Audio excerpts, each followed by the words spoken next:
9 orang yang boleh berbuka puasa. Tujuannya apa? Agar kita tidak mewajibkan kepada orang yang tidak wajib. Sehingga kita tidak suudzon. Oh, dia tidak berpuasa. Oh, karena dia ada udzur. Jadi kita tidak suudzon sama orang. Jangan dakwah kita salah, amar ma'ruf nahi mungkar salah. Marah-marah sama orang, tahu-taunya apa? Dia nggak wajib puasa. Ayo. Nah, sekarang kita harus tahu siapa yang tidak wajib puasa ini. 9 orang yang tidak wajib berpuasa. Ini harus hafal ya. Kalau belajar dengan kami ini harus langsung hafal. Makanya melek, jangan kedip nanti ya. Kalau kedip sedikit salah paham nanti. Harus hafal. Cara menghafalnya pun sudah kita susun dengan mudah. Yang pertama adalah anak kecil, yang kedua adalah orang gila. Anak kecil dengan orang gila kami jejer karena kurang lebih. Anak kecil tidak punya akal, orang gila nggak punya akal. Anak kecil, orang gila. Kemudian orang sakit, orang tua. Orang sakit sama orang tua kami jejer karena orang tua sebenarnya penyakitan, itu penyakit tua. Kemudian haid dan nifas. Haid dan nifas. Kemudian hamil dan menyusui. Kemudian 1 bepergian. Sudah hafal 9. Enteng kan? Anak kecil, orang gila. Ya, orang sakit, orang tua. Haid, hamil, orang bepergian. Selesai. Rinciannya semacam ini, ringkas, karena akan kami masukkan apa yang membatalkan puasa juga, karena itu tidak kalah penting. Tapi sebelumnya kami bahas masalah niat dalam puasa supaya tidak kelewat. Niat dalam puasa itu seperti yang diajarkan para guru-guru mulia itu benar. Nawaitu shaumaudin an ada'i fardhi syahri Ramadan hadisana fardhillahi ta'ala, bagus. Jika Anda hafal. Tapi jika tidak hafal, siapapun dari kita mungkin ketinggalan niat di masjid. Sebab gara-gara tidak niat di masjid nggak bisa niat dia. Karena ini adalah pekerjaan ibadah setahun sekali, mungkin orang lupa.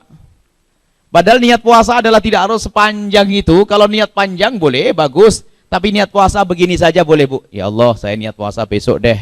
Selesai sudah. Pakai deh lagi. Sana. Yang penting dalam hatimu bermaksud saya niat puasa Ramadan esok hari, ya Allah. Sudah sah. Saya niat puasa Ramadan esok hari. Yang membayar kodok punya utang puasa pun demikian. Ibu-ibu bayar puasa punya utang. Kalau beribet tidak usah nunggu ustadznya di SMS, di WA nggak jawab-jawab. Besok mau puasa nih, niatnya puasa kodok nih gimana ustadz? Nggak dibalas-balas. Nunggu balasan repot. Niatnya ya Allah saya bayar utang besok ya Allah. Sudah ngerti. Ayo, siapa ustadz yang mengatakan tidak sah yang demikian ini? Ya ada. Mau niat aslinya di dalam hati kok intinya. Melintaskan niat saya ingin puasa membayar utang Ramadan esok hari. Saya ngutang puasa Ramadan, bayar utang puasa Ramadan ya Allah besok hari. Puasa Ramadan pun demikian, ya Allah saya puasa Ramadan esok hari, selesai. Itu bagi orang yang tidak hafal niat yang panjang, itu sudah sah. Adapun niat panjang itu sunnah lengkap. Shaumaudin nambut lillahi ta'ala, itu semuanya adalah sunnah, selesai.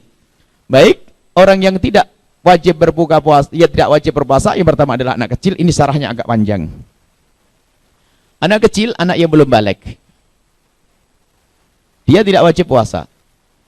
Anak yang sudah balik, anak sudah dewasa, ditandai dengan, kalau anak laki-laki ditandai keluar mani di umur 9 tahun. Keluar mani umur 9 tahun. Ya. Jika 9 tahun tidak keluar mani, sampai ditunggu sampai usia 15 tahun. Jadi untuk laki-laki tandanya 2.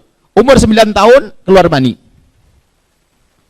Kemudian ditunggu 10 tahun belum keluar mani, belum balik. 11, 12, 13 belum balik. Baru umur 15 tahun genap hijriah hitungannya, maka dia disebut sebagai orang anak balik. Kalau sudah balik baru punya kewajiban puasa. Bagi seorang anak wanita sama dengan itu semua, cuman ketambahan. Di samping keluar mani usia 9 tahun, keluar darah haid usia 9 tahun. Kalau tidak keluar mani, tidak keluar darah haid, ditunggu sampai usia 15 tahun. Baru saat itu dianggap sebagai orang dewasa yang wajib baginya untuk berpuasa. Baik. Jadi anak kecil belum wajib puasa, tapi jangan salah paham sebagian ustadz sekalipun ada salah paham. Mentang-mentang tidak wajib puasa harus kita biarkan. Oh enggak, haram. Ada perintah Al-Qur'an. Nabi Muhammad memerintahkan, "Muru awlatakum bisolati inda sab'in." Perintahkan anak-anakmu untuk melakukan sholat waktu umur 7 tahun. Dan semua ibadah dan keharaman kewajiban dikiaskan dengan sholat. Artinya apa? Ajari anakmu di saat masuk 7 tahun untuk melakukan sholat. Sholat bagi dia belum wajib, bapaknya wajib ngajari. Kalau bapaknya tidak mengajari, bapaknya dosa. Biarpun sholatnya anak kecil masih gini. Ya, enggak apa-apa anak kecil. Sholatnya anak kecil karena memang belum wajib baginya. Biarpun nggak sah ya tetap sah bagi anak kecil, dianggap sah saja. Masa anak kecil nggak sah, ulangi lagi, sampai mati nggak bisa nanti tambahan. Oh namanya anak kecil. Cuman orang tua wajib melatih untuk membiasakan nanti di saat anaknya sudah balik, sudah biasa dengan sholat. Bukan saja urusan sholat, kewajiban-kewajiban yang lainnya, termasuk melaksanakan puasa. Biarpun anak kecil kita umur 7 tahun belum wajib puasa, tapi kita wajib mengajari anak kita untuk berpuasa. Wajib mengajari anak kita untuk berpuasa. Bagaimana caranya? Ya ada istilah puasa beduk. Nah. Ada kan puasa beduk? Puasa jam 11 boleh. Untuk mengajari anak-anak kita untuk bisa puasa. Dan ibu kalau ngajari anaknya yang serius itu, jangan dianggap guyonan itu. Jadi karena dia mau belajar, dedek sahur ya sama mama, ya sama ibu, ya sahur, kasih makan yang enak, susu dan sebagainya. Pagi nggak boleh itu. Nggak boleh makan. Sampai kapan? Janjinya jam 10. Jam 10. Itu setengah jam bagi mereka berarti, lamanya mama 1 jam lagi ya, muter lagi. 1 jam. Jam 10 disiapin buka. Nanti sahur puasa lagi ya, sampai maghrib. Hari pertama jam 10, hari kedua jam 11, hari ketiga jam 12. Bisa itu perlahan demi perlahan. Jadi puasa beduk bagi anak kecil adalah ada untuk mendidik. Tapi bagi bapak-bapak nggak ada loh ya. Ada. Dikasih beduk nanti. Jadi anak kecil itu mendidik. Sampai kapan? Sampai di saat mereka balik sudah terbiasa dengan puasa. Bukan saja urusan puasa saja, segala keharaman harus kita biasakan anak kita untuk menjauhinya, termasuk melaksanakan kewajiban yang lainnya. Mohon maaf, menutup aurat. Jadi yang jangan anggap sepele ini, adik-adik kecil solehah ini, umur kecil sudah dilatih untuk menutup aurat. Biarpun kadang-kadang kepanasan dibuka, namanya anak kecil belum wajib. Makanya ini anak kecil dilatih mulai kecil. Mulai 7 tahun sudah mulai dilatih sampai di saat mereka sudah balik, sudah siap dengan kerudungnya. Jangan seperti sebagian orang dibiarkan anaknya, giliran sudah balik suruh pakai kerudung, ya gulet, berantem sama ibunya. Tidak pernah dididik dari kecil. Dididik mulai dari kecil, dibiasakan untuk menutup aurat. Dan bagi orang tuanya pahala. Dan kalau orang tuanya membiarkan dosa, anak kecil dilatih. Dari sini adalah tujuannya untuk ke sana. Di saat anak sudah balik, mereka sudah siap untuk melaksanakan kewajiban. Jadi untuk anak kecil, kalau anak kecil kadang dibuka, kadang ini masih wajar. Yang jadi masalah adalah ibu-ibu. Kadang-kadang ada sebagian ibu-ibu, kalau pengajian kerudungan, tapi kalau sudah di rumah jadi anak kecil. Nggak boleh bu ya. Insya Allah ini solehah semua, nggak ada yang jadi anak kecil. Sampai di rumah jadi anak kecil lagi ini. Anak kecil umur 7 tahun bu, itu yang boleh buka, buka, tutup. Kalau sudah ibu-ibu nggak boleh. Kalau dilihat laum laki-laki hukumnya haram. Dan ketahuilah ini adalah kewajiban. Jadi kalau ibu menutup aurat semacam ini, itu lebih bagus pahalanya daripada sholat semalam suntuk. Sebab sholat semalam suntuk adalah sunnah.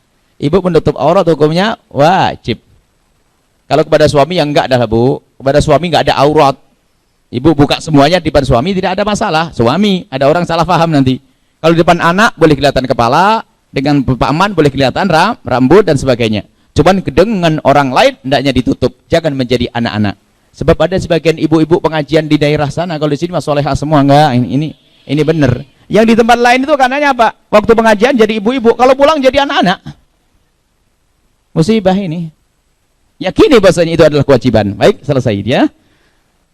Jadi termasuk kewajiban-kewajiban, larangan-larangan harus dijauhi. Biarpun bagi mereka belum haram, tidak bisa disifati haram. Hanya orang sakit saja yang berkata, anak-anakku, kamu umur 7 tahun, 8 tahun belum balik ya. Berarti kamu belum dosa nak. Tolong nak, curiin buat abah sebanyak-banyak. Nyuri yang banyak-banyak. Atau mabuklah sepuas-puasmu sebelum kamu balik. Atau zinalah sepuas-puasmu sebelum kamu balik. Nggak ada itu semuanya. Kalau biarkan anaknya mencuri, berzina, dosa orang tuanya. Biarpun bagi sang anak tidak ada anak tidak ada dosa. Karena akalnya belum ada saat itu. Apa belum balik? Sudah. Itu adalah syariat. Selesai. Anak kecil tidak wajib puasa, tapi bagi orang tua wajib ngajari puasa. Selesai. Jadi anak kecil tidak wajib puasa. Yang kedua adalah orang gila. Orang gila tidak wajib puasa. sudah tidak wajib, nggak dosa lagi. Enak. Kalau mati orang kalau ada orang gila dari kecil sampai tua, kok gila, itu kalau mati masuk surga. Enak ya. Nah, baik. Kalau ada, mungkin ada di antara ibu-ibu, bapak-bapak pengen saya itu males sholat, males puasa. Gimana agar saya tidak sholat, tidak puasa, dan tidak dosa? Oh, gampang. Daftar gila saja, cepat sana. Jadi, baik, orang gila tidak punya dosa. Subhanallah. Di hadapan manusia hina ya. Tapi dia adalah tidak pernah hina di hadapan Allah. Kelihatannya di hadapan manusia hina. Dia tidak punya dosa, dia orang gila. Selesai. Kemudian orang sakit. Orang sakit sama orang tua. Orang sakit, sakit seperti apa itu? Sakit yang memberatkan baginya untuk puasa. Menurut siapa? Menurut dokter Muslim yang bisa dipercaya, sama menurut pengalaman dirinya sendiri. Kalau misalnya ada dokter berkata, Pak, mohon maaf Pak ya, di bulan Ramadan ini sementara jangan puasa dulu, karena ada hubungannya dengan kesehatan Bapak. Kalau sudah omongan dokter, harus dokter yang Muslim ya, yang benar, yang bisa dipercaya, maka kita wajib patuh omongan seorang dokter. Maka orang sakit yang memberatkan ini, yang penyakit yang memberatkan untuk puasa, diperkenankan berbuka puasa. Ini menurut kata dokter. Yang kedua, menurut pengalaman dirimu sendiri. Ya pun tidak ke dokter, tapi dia pengalaman. Kalau puasa tuh di siang hari jam 12 sudah buyang-buyang, wah, nggak bisa bangun tidur, pusing kepala, boleh berbuka. Sesuai dengan pengalaman. Omongan selain dari dua orang ini nggak pernah dianggap. Omongan orang lain, kamu buka saja, oh enggak, saya kuat kok. Jadi omongan dokter sama pengalaman dirinya sendiri. Orang sakit. Kemudian ada lagi orang tua. Orang tua, mohon maaf para ibu-ibu yang solehah atau bapak-bapak yang soleh, kadang-kadang semangat ibadahnya tinggi sampai mbahnya sudah sepuh dipaksa untuk puasa. Itu namanya kurang ajar, mempercepat nanti namanya. Nggak boleh begitu itu. Biarpun ajal sudah ada, ya, tapi kita harus disayang-sayang itu. Kalau orang sepuh, orang sudah tua, dan kalau kita melihat beliau kalau berpuasa itu berat, sampaikan ke beliau, Mbah, nggak usah puasa, diganti zikir saja. Nanti diganti dengan satu fidyah. Fidyah satu mud 6,7 on setiap hari ya puasa yang ditinggalkan. Jadi Mbah nggak usah puasa. Dan perlu dikasih tahu, jangan disembunyikan ilmu ini dari mereka. Sebab mohon maaf, orang-orang sepuh kadang-kadang merasa sudah sepuh, sudah tua, takut ajalnya tiba, dalam keadaan dia bermaksiat. Karena orang takut kepada Allah, kadang maksa untuk puasa. Karena dia merasa sudah tua, mau mati. Saya tidak ingin mati masuk neraka. Sehingga kadang dia memaksakan ibadah puasa. Kita sebagai seorang anak, cucu yang mengerti hukumnya seperti itu, jelaskan kepada mbah kita, Mbah, sebetulnya bagi mbah yang sepuh, yang berat puasa, puasa tidak wajib, gak usah maksain. Gak usah puasa, jangan dipaksakan. Yang penting zikirnya banyak Mbah, makan yang cukup, zikir yang banyak. Ini kemurahan dari syariat Islam. Jangan disembunyikan ilmu ini. Dibohongi mbahnya suruh puasa sampai Masya Allah, tidak pernah gerak dari kursinya. Ini kan zalim, haram. Baik, kemudian setelah itu adalah haid dan nifas. Sudah jelas ya, ibu lagi haid tidak puasa, lagi nifas tidak puasa, sudah jelas, nggak usah dijelaskan ini. Kalau lagi haid haram berpuasa, bukan sekadar tidak boleh. Sama orang sakit, kata dokter berbahaya, kok puasa jadi haram. Ajib, indahnya syariat. Wong ya malam kewajiban kok jadi haram, kan ada aneh ya. Dari wajib menjadi haram. Anda kalau berpuasa malah sakit menjadi parah, maka haram berpuasa. Loh, ini kan kewajiban. Iya, sudahlah, jangan ngarang syariat. Karena membahayakan dirimu sendiri, dan Allah melarang kalian menjerumuskan diri kalian dalam kebahaya. Wala tulqu bi aydikum ila tahlukati. Jangan kemasukkan dirimu dalam kehancuran. Nah, termasuk haid adalah haram berpuasa, nifas haram berpuasa. Kemudian 7-8 adalah hamil dan menyusui. Hamil berapa bulan pun hamilnya. Kalau ada orang hamil setahun setengah, tetap dia boleh berbuka puasa. Menyusui, cuman kalau menyusui ada batasnya, Ibu. Menyusui bayi 2 tahun, jangan menyusui bayi 14 tahun, 15 tahun. Ini kacau nanti. Alasan nanti, aduh bayi saya nih, saya nyusui bayi. Bayinya berapa, Bu? 16 tahun. Nggak ada. Bayi 2 tahun paling lama. Baik, subhanallah, ini kemurahan dari syariat Islam, Ibu. Kemurahan dari syariat Islam. Cuman kalau ada seorang ibu memaksa untuk puasa, boleh. Asalkan tidak membahayakan sang bayi, tidak membahayakan sang ibu. Ini boleh memaksa, tapi jangan membahayakan. Tapi kemudahan dari syariat Islam. Awas, hati-hati ini masalah. Kalau halal, makanya ini harus dikasih tahu juga. Jangan orang salah mewajibkan kepada orang yang tidak wajib, hukumnya haram. Dan niat bahaya, mewajibkan sesuatu yang tidak wajib bahaya. Melanggar puasa juga dosa gede.